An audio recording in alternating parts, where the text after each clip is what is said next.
नमस्कार। आकाशवाणी चंडीगढ़ से प्रादेशिक समाचारों के साथ मैं निधि मुंजाल। देश भर में आज गणेश चतुर्थी का त्यौहार श्रद्धा और उल्लास के साथ मनाया जा रहा है। ये दिन ज्ञान, समृद्धि और सौभाग्य के प्रतीक भगवान गणेश के जन्मोत्सव के रूप में मनाया जाता है।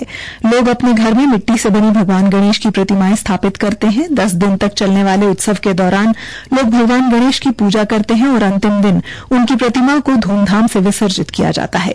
राष्ट्रपति द्रौपदी मुर्मू, उपराष्ट्रपति जगदीप धनखड़ और प्रधानमंत्री नरेंद्र मोदी ने गणेश चतुर्थी के अवसर पर शुभकामनाएं दी हैं। अपने संदेश में राष्ट्रपति ने कहा कि आनंद और उत्साह का ये पर्व सामाजिक सौहार्द और भाईचारे का संदेश देता है। राष्ट्रपति मुर्मू ने कहा कि भगवान गणेश ज्ञान, बुद्धि और समृद्धि के प्रतीक हैं और ये त्यौहार हमें विनम्र और कर्तव्यनिष्ठ बनने के लिए प्रेरित करता है।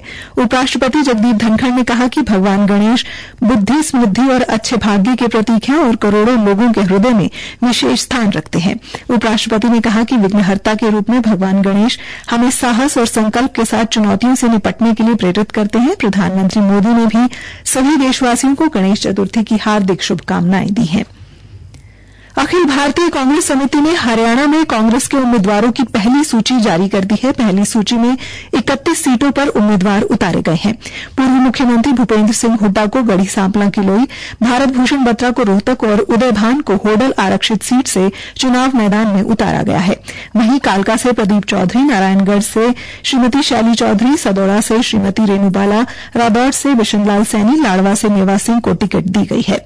आरक्षित सीट शाहबाद से रामकरण, नीलोखेड़ी से धर्मपाल गोंदर, खरखौदा से जयवीर सिंह, कालांवाली से शीशपाल सिंह, करनौल से शकुंतला खटक, झज्जर से गीता भुक्कल को चुनाव में उतारा गया है। जारी सूची के अनुसार असंध से शमशेर सिंह गोगी, समालखा से धर्मवीर सिंह शोकर, सोनीपत से सुरेंद्र पवार, गोहाना से जगबीर सिंह मलिक, बदौड़ा से इंदुराज नारवाल और सफीदों से सुभाष गंगोली चुनाव लड़ेंगे। कल ही कांग्रेस में शामिल हुई विनेश फोगाट को जुलाना से चुनाव लड़ाया जा रहा है। वहीं पार्टी में बादली से कुलदीप वत्स, बेरी से डॉ रघुबीर सिंह, महेंद्रगढ़ से रावदान सिंह, रेवाड़ी से चिरंजीव राव, नूह से आफताब अहमद, फिरोजपुर झिरका से मामन खां और पुन्हाना से मोहम्मद इलियास पर भरोसा जताया गया है।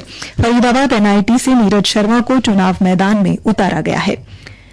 जननायक जनता पार्टी के प्रधान महासचिव दिग्विजय सिंह चौटाला ने कहा है कि अगर डबवाली से उनके दादा ओम प्रकाश चौटाला चुनाव लड़ते हैं तो वे उनके सम्मान में डबवाली से चुनाव नहीं लड़ेंगे। वे डबवाली में पत्रकारों के सवालों का जवाब दे रहे थे। श्री दिग्विजय ने कहा कि आज राजनीति में वे सब जिस मुकाम पर पहुंचे हैं वे सब ओम प्रकाश चौटाला की ही देन है। दिग्विजय ने कहा कि अगर वे डबवाली से नामांकन भर भी देते हैं तो ओम प्रकाश चौटाला के नामांकन भरते ही वे अपना नामांकन वापस ले लेंगे। जेजेपी एएसपी से गठबंधन के प्रत्याशी दिग्विजय चौटाला ने कल डबवाली हलके के विभिन्न गांवों में रोड शो भी निकाला और लोगों से वोट की अपील की। ग्रामीणों को संबोधित करते हुए दिग्विजय ने कहा कि वे डबवाली को पूर्ण जिला का दर्जा दिलाने के लिए हर संभव प्रयास करेंगे। उन्होंने कहा कि यहां से जेजेपी का विधायक नहीं होने के बावजूद भी डबवाली के विकास के लिए जेजेपी ने काम किया है। जेजेपी प्रधान सचिव ने यह कहा कि उनकी प्राथमिकता है कि इस क्षेत्र से नशे को जड़ से खत्म किया जाए। उन्होंने कहा कि नशे की तस्करी करने वालों पर सख्त कार्रवाई की जाएगी। दिग्विजय चौटाला ने ग्रामीणों व कार्यकर्ताओं से 10 सितंबर को उनके नामांकन के दौरान पहुंचने की अपील भी की। इस दौरान विधायक नैना चौटाला ने भी दिग्विजय के लिए ग्रामीणों से वोट की अपील की। कांग्रेस की पहली सूची जारी होते ही पार्टी में बगावत शुरू हो गई है। कांग्रेस नेता राजेश जून ने टिकट न मिलने पर कांग्रेस के सभी पदों से इस्तीफा दिया है। राजेश जून ने बहादुरगढ़ से निर्दलीय उम्मीदवार के तौर पर चुनाव लड़ने का ऐलान किया है। उन्होंने अपने समर्थकों की बैठक में ये ऐलान किया। राजेश जून ने कहा कि वादा कर टिकट न देकर कांग्रेस नेतृत्व ने उनसे धोखा किया है।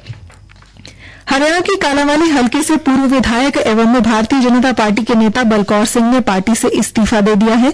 प्रदेश अध्यक्ष मोहनलाल बड़ौली को भेजे गए पत्र में उन्होंने इस्तीफे का कोई कारण नहीं बताया है। मिली जानकारी के अनुसार पूर्व विधायक बलकौर सिंह जिला पार्षद, खंड समिति के अध्यक्ष, सदस्य, सरपंचों, पूर्व सरपंचों, पंचों, पूर्व नगर परिषद और पार्टी पदाधिकारियों के साथ दिल्ली रवाना हो गए हैं। यहां वे कांग्रेस में शामिल हो सकते हैं।